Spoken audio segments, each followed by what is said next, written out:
Hello everyone, welcome to my YouTube channel. तो आज हमारी हरियाणा जी की क्लास नंबर 12 और आज की क्लास में हम रोहतक ज़िले के बारे में पढ़ेंगे। तो चलिए शुरू करते हैं। रोहतक ज़िला। रोहतक ज़िले की स्थापना या गठन 1 नवंबर 1966 को हुई थी, यानी कि जब हरियाणा का गठन हुआ उसी समय रोहतक भी एक ज़िला था। गठन के समय हरियाणा में 7 ज़िले थे, जिनमें से रोहतक भी एक ज़िला था। जो 7 ज़िले थे गठन के समय, उनको याद करने की एक ट्रिक है, घर जेके में, घर जेके में यानी कि जम्मू कश्मीर में। जी से गुरुग्राम, एच से हिसार, ए का मतलब अम्बाड़ा, आर से रोहतक, जे का मतलब जींद और के का मतलब करनाल और मे का मतलब महेंद्रगढ़। इस ट्रिक में याद रखना ये है कि भाई के का मतलब करनाल है, यहाँ पर के का मतलब कैथल या कुरुक्षेत्र नहीं है। तो ये 7 जिले थे गठन के समय जब हरियाणा गठन हुआ। और गठन के समय हिसार सबसे बड़ा जिला था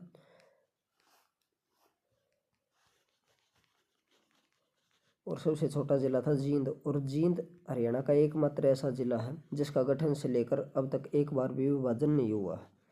उसके बाद है रोहतक जिले की स्थिति की बात करें हरियाणा में, तो यह हरियाणा के मध्य भाग में स्थित है। उसके बाद है रोहतक जिले के नामकरण। तो रोहतक जिले के नामकरण को लेकर 3 अलग अलग कहानियां प्रचलित हैं। सबसे पहले है राजा रोहतास गुरुम के नाम पर इसका नाम रोहतक पड़ा है।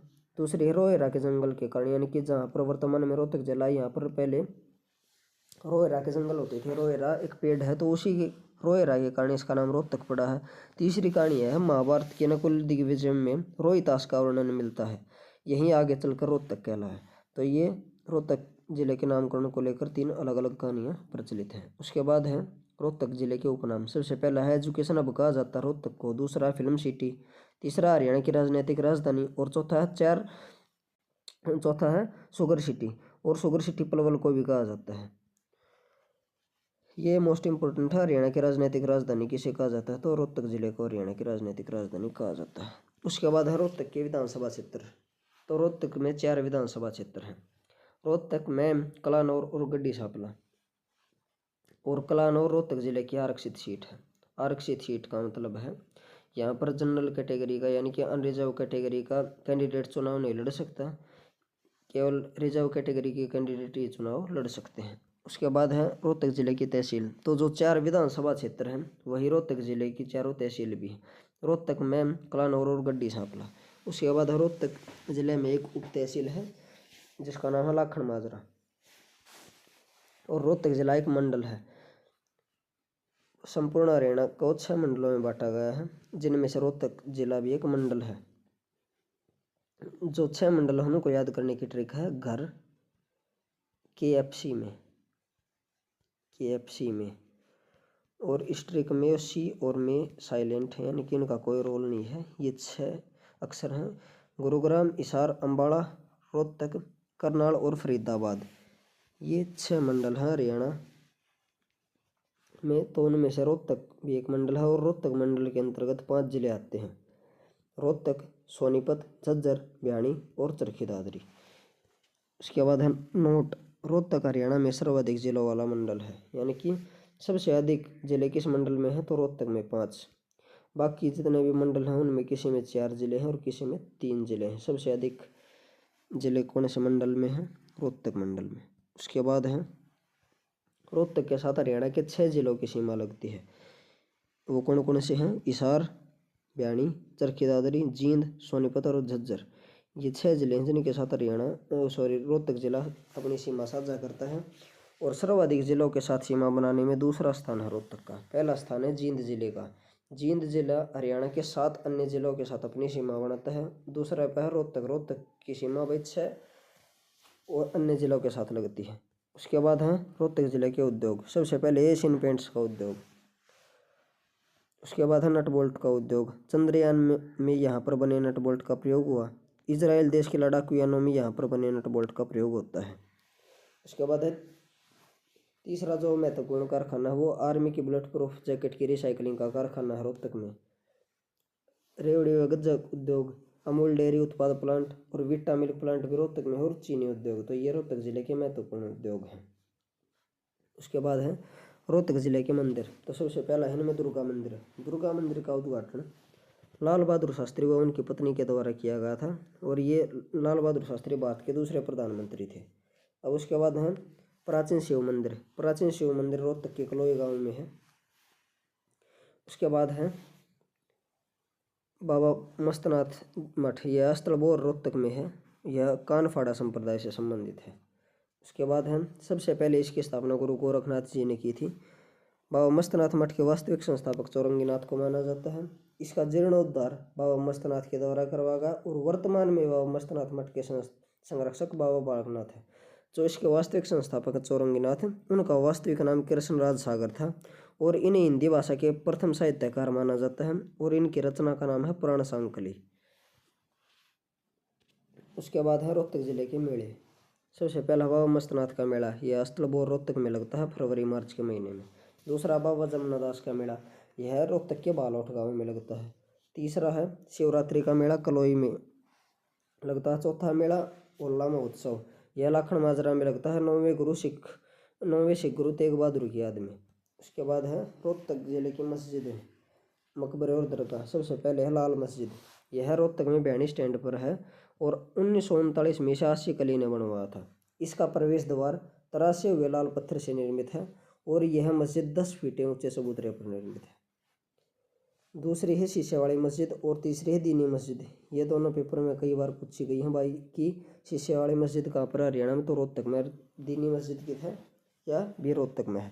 दीनी मस्जिद का दूसरा नाम अदीना मस्जिद है। शीशे वाली मस्जिद चमेली बाजार में है।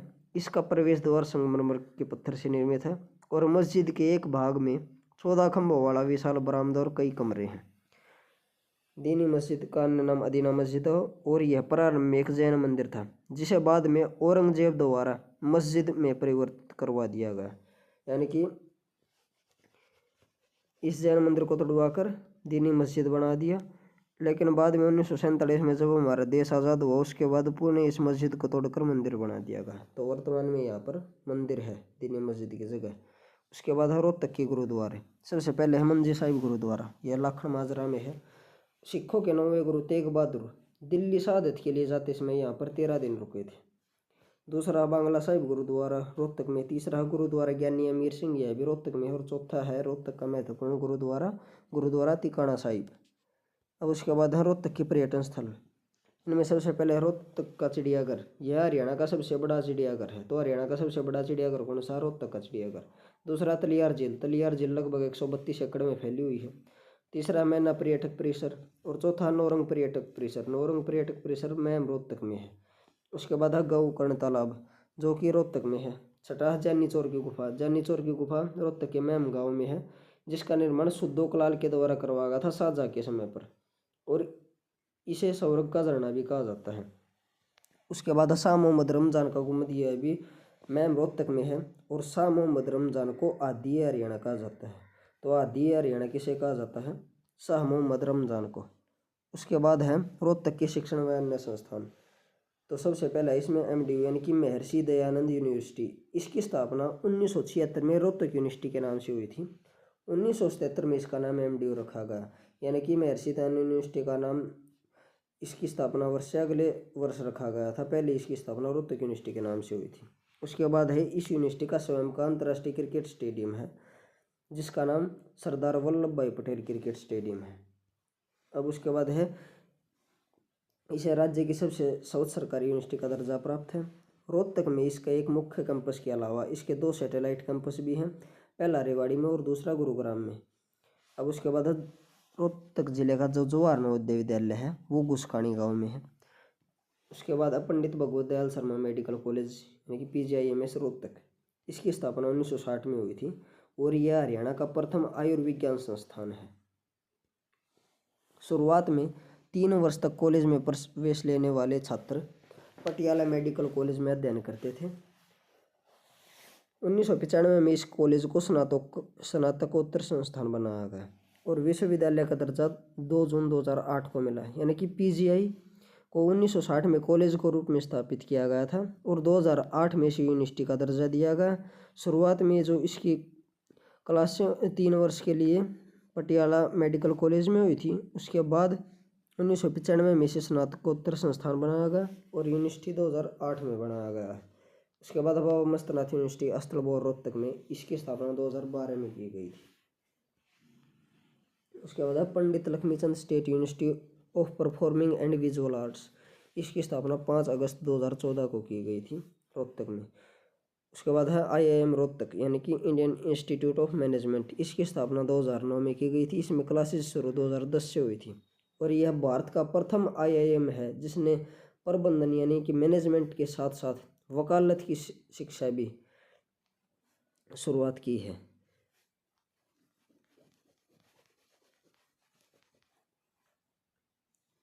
उसके बाद है 1857 की क्रांति में रोहतक की भूमिका। तो रोहतक से क्रांति की शुरुआत रामगढ़ों व जाटों ने की थी। रोहतक में क्रांति मई के तीसरे सप्ताह में शुरू हुई थी। जो 1857 की क्रांति थी वो रोहतक में मई के तीसरे सप्ताह में शुरू हुई थी। इस क्रांति को दबाने के लिए अम्बाड़ा से 60वीं बटालियन को भेजा गया, लेकिन यह बटालियन यहाँ आकर खुद विद्रोह में शामिल हो गई।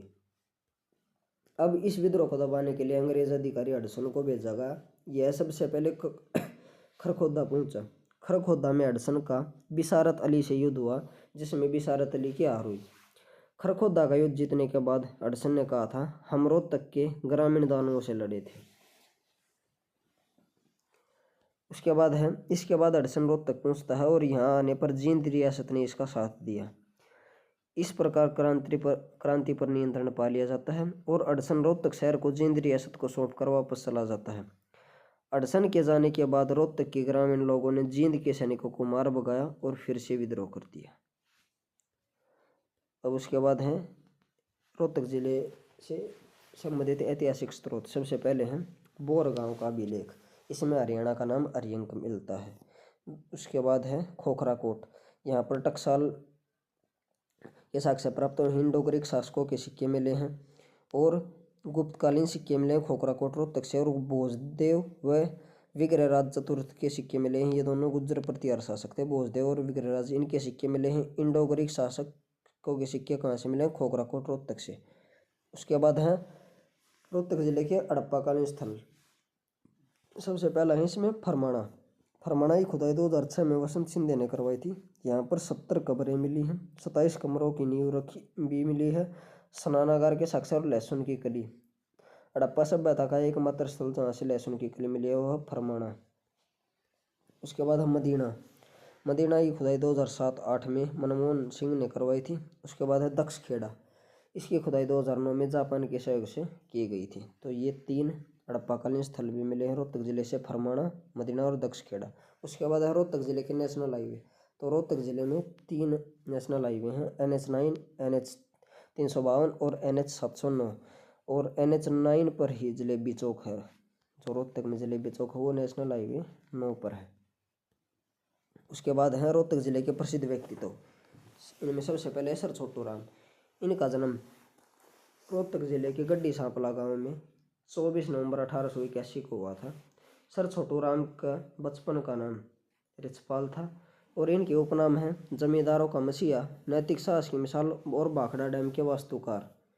उसके बाद हैं चौधरी छोटू राम की उपाधियां हैं राय बहादुर, सर और रहबर आजम। राय बहादुर की उपाधि इन्हें 1927 में मिली, सर की उपाधि 1937 में और रहबर आजम की उपाधि इन्हें 1942 में मिली। इनकी जो प्राथमिक शिक्षा है वो झज्जर में कंप्लीट हुई थी। आगे की स्कूली शिक्षा इन्होंने सेंट क्रिश्चियन स्कूल दिल्ली से सेंट क्रिश्चियन स्कूल दिल्ली से की। और यहीं पर दिल्ली में इन्होंने वार्डन के खिलाफ प्रथम आंदोलन किया था और इसी आंदोलन के बाद ये जनरल रॉबर्ट के नाम से जाने गए। उसके बाद है ग्रेजुएशन यानी कि स्नातक की शिक्षा इन्होंने सेंट स्टीफन कॉलेज दिल्ली से की है। वकालत की शिक्षा आगरा कॉलेज से 1911 में कंप्लीट की और 1912 में वकालत की प्रैक्टिस रोहतक से शुरू की चौधरी छोटू राम ने। 1912 में इन्होंने जाट सभा का गठन किया रोहतक में। 1913 में रोहतक में एंग्लो संस्कृत स्कूल की स्थापना की। तो रोहतक में एंग्लो संस्कृत स्कूल की स्थापना छोटू राम के द्वारा कब की गई? 1913 में। उसके बाद है 1916 में छोटू राम ने कांग्रेस पार्टी ज्वाइन की।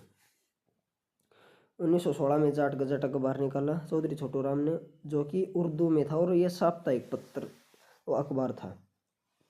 उसके बाद है 1920 में ये चौधरी छोटू राम असहयोग आंदोलन के खिलाफ थे और इसी समय इन्होंने कांग्रेस पार्टी को छोड़ दिया था। यानी कि 1916 में कांग्रेस पार्टी ज्वाइन की थी, असहयोग आंदोलन के खिलाफ थे, इसलिए 1920 में कांग्रेस पार्टी को इन्होंने छोड़ दिया।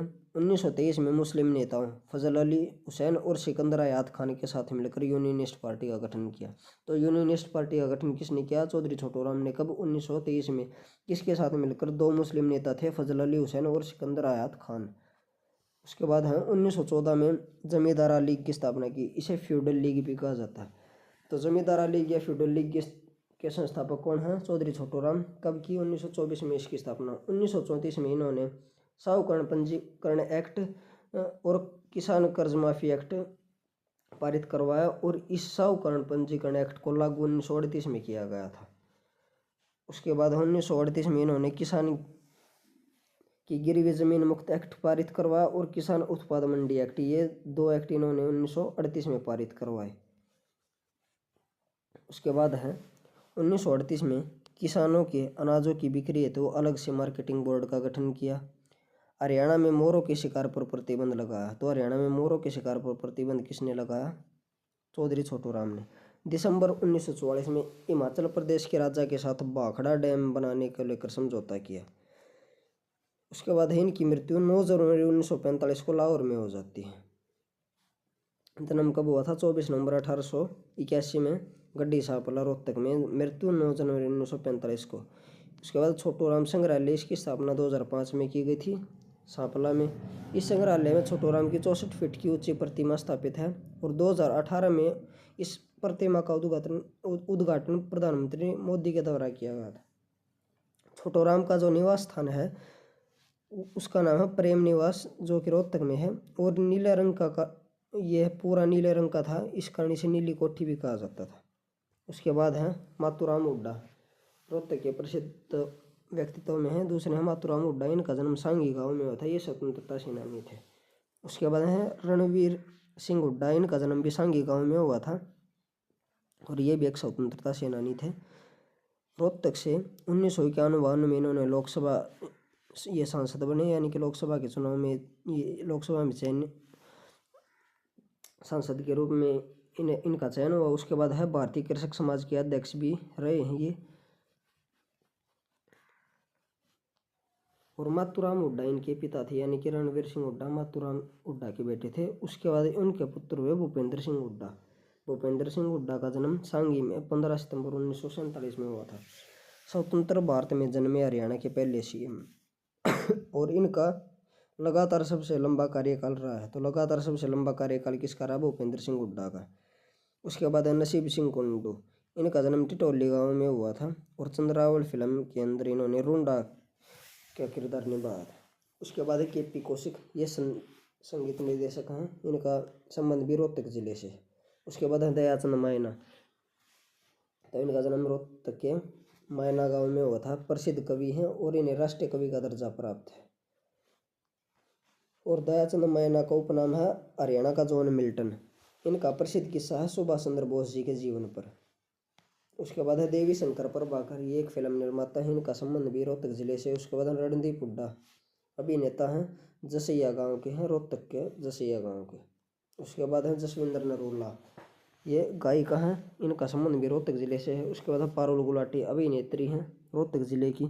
उसके बाद हैं अशोक गई व सुभाष गई, ये दोनों फिल्म निर्माता हैं, इनका संबंध भी हरियाणा के रोहतक जिले से। उसके बाद अनुराधा बेनीवाल, ये खेड़ी में की रहने वाली है और ये शतरंज खिलाड़ी हैं और कवित्री भी हैं। उसके बाद शेफाली वर्मा क्रिकेटर हैं, ये इनका संबंध भी रोहतक जिले से। उसके बाद मंगल सेन, ये हरियाणा के दूसरे उप मुख्यमंत्री थे।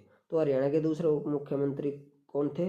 मंगल सेन, और इनका संबंध कहाँ से है? रोहतक जिले से। उसके बाद है साक्षी मलिक। साक्षी मलिक का जन्म 3 सितंबर 1992 को रोहतक के मोखरा गांव में हुआ था। ये कुश्ती खिलाड़ी हैं, इनके कोच का नाम ईश्वर सिंह है और भारत की प्रथम ओलंपिक पदक विजेता महिला रेसलर। तो भारत की प्रथम ओलंपिक पदक विजेता महिला रेसलर कौन है? साक्षी मलिक। कांस्य पदक जीता था इन्होंने 2016 के रियो डी जेनेरियो ओलंपिक में 58 kg भार वर्ग में। उसके बाद है बदलू राम कॉमरेड, लक्ष्मण दास और लाल सुल्तान सिंह, ये तीनों स्वतंत्रता सेनानी थे, इनका संबंध भी रोहतक जिले से है। उसके बाद है अमित पंघाल। अमित पंघाल का जन्म मायना में हुआ था 16 अक्टूबर 1995 को, ये एक बॉक्सर हैं। उसके बाद है जयदीप अहलावत। जयदीप अहलावत खरकड़ा गांव मैम रोहतक में इनका जन्म हुआ था, यानी कि मैम के खरकड़ा गांव में, जो कि रोहतक जिले की तहसील है, उस तहसील के खरकड़ा गांव में 8 फरवरी 1980 को जयदीप पहलावत का जन्म हुआ था। यो वो है पातालोक पातालोक जयदीप पहलावत, ये एक्टर है।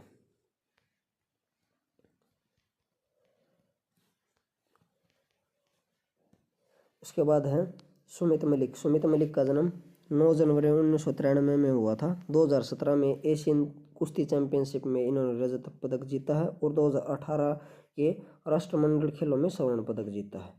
उसके बाद संग्राम सिंह। संग्राम सिंह एक रेसलर हैं। इनका जन्म मदीना गांव में हुआ, रोहतक के 21 जुलाई 1985।